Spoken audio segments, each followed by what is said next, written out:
Hey mamas, so this is some of our homework reminder time or home play time for mom and baby or mom and little one yoga and meditation ideas.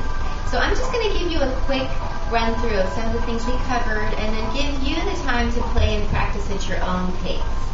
So first of all, when you're going to sit on the floor, remember I recommend sitting on a little pillow or something towards the edge of the buttocks so you can sit up a little more comfortably and relaxed and already start to support yourself a little bit differently and better. So let's remind ourselves that yoga means union or to join, and that our little ones are already in that real connected, quiet mind state. So we're going to be playing with joining them a little bit through some of our yoga tools. And that yoga is really meditation in action. And so it's a chance to focus more on how we're feeling, how we can shift and change some of the things that we might want to shift and change, and how we can focus more on what we do want and how we do want to feel. So we'll use a few postures here to straighten out the structure, help the energy flow, let go of stress, build the calm, to do a little stretching, a little realignment work, and a little strengthening as well. So remember, it's up to you to listen to your body and to make sure to modify so it feels right for you, and to be creative with integrating baby into your practice. So maybe baby sits with you, maybe baby lays with you, maybe baby's crawling around or near you depending on the age. And so just letting it be a creative practice for you to find this time and create this time in your and your little one's life. So let's remember some of the mental approach we can have with the practice, that really, as our whole practice is meditation in action, this can be a time, and even throughout the day, the way that we can have a little more meditative approach to our days is to be watching the mind a little bit more. That's one of the pieces. Remember, we have 3 pieces with the mind in meditation. So we can be watching the mind, observing the mind, noticing what's on our mind, and watching with that nice non-judgment. And so we're just kind of taking in what's true for us at this moment. And then using a lot of these tools to quiet the mind and start to practice being able to quiet the mind and let it be really clear and present, just like our little ones' minds are. So playing with that, and then also redirecting the mind and focusing on letting the mind be more about getting connected and feeling good, and using imagination even toward what we do want and our words toward what we do want. So those 3 pieces throughout our practice and even throughout our days can help us get a little more into a yoga and meditation mode as moms.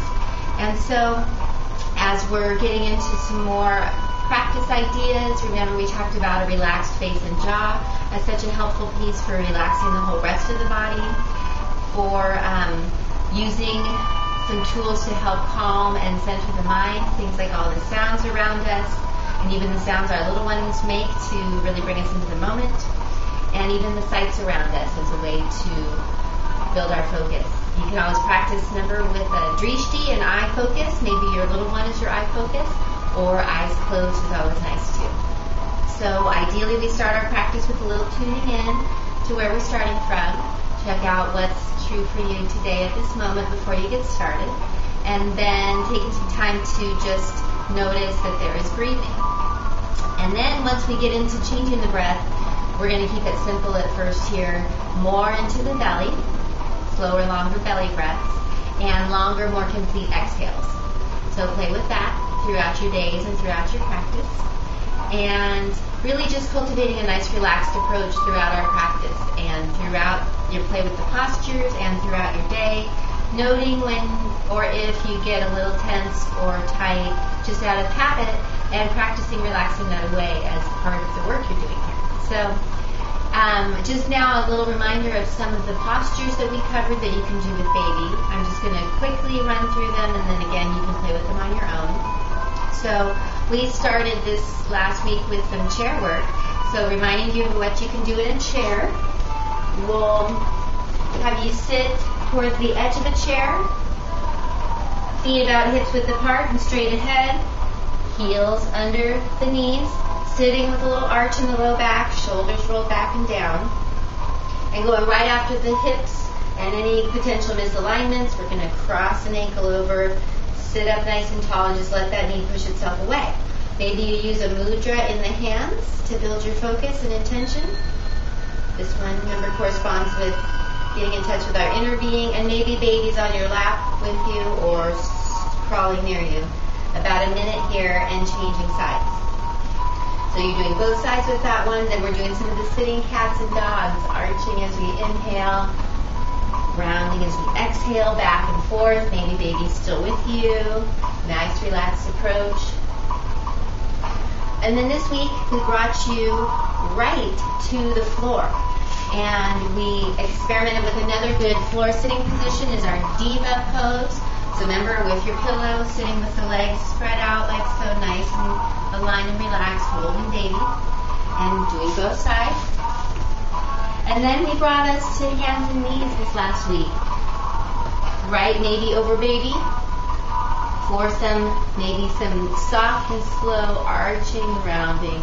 Inhaling as you arch, exhaling as you round. Maybe about 10 of those would be ideal. If you've got the time, getting into a downward facing dog, exhaling your way there. Maybe straighten the legs if you're able to. Maybe heels to the floor if you're able to. Coming down and spending some time with our child's pose. Breathing into this one. And remember, the child's pose and the down dog both do a lot of calming down in the nervous system. So a lot of good work going on with those. And then really for this week, I think I'll just review one last position to remind you of. And that is the one we did at the wall, that air bench that baby can come with you for. So feet come out in front of the knees. And a nice non-slip surface. Straight ahead, hips width apart. Pushing the low back into the wall. Maybe a mudra with the hands, maybe holding on to baby. Peeking down to where you feel the work. And holding here for a minute to 2 minutes. Strengthening all those hip muscles to support you. Weight in the heels so you feel it in the glutes and buttons as well. Maybe a mudra, nice and relaxed and breathing. Good. So after that one, you want to walk around a little bit. And then just a couple of the breath ideas that we experimented with is we practice the 4-4 breathings. Remember, you can always practice inhale, count to 4. Hold your breath for 4 counts. Exhale to the count of 4. And hold at the end of the exhale for 4 counts. And do several rounds of that. And we also worked with that more official alternate nostril breath.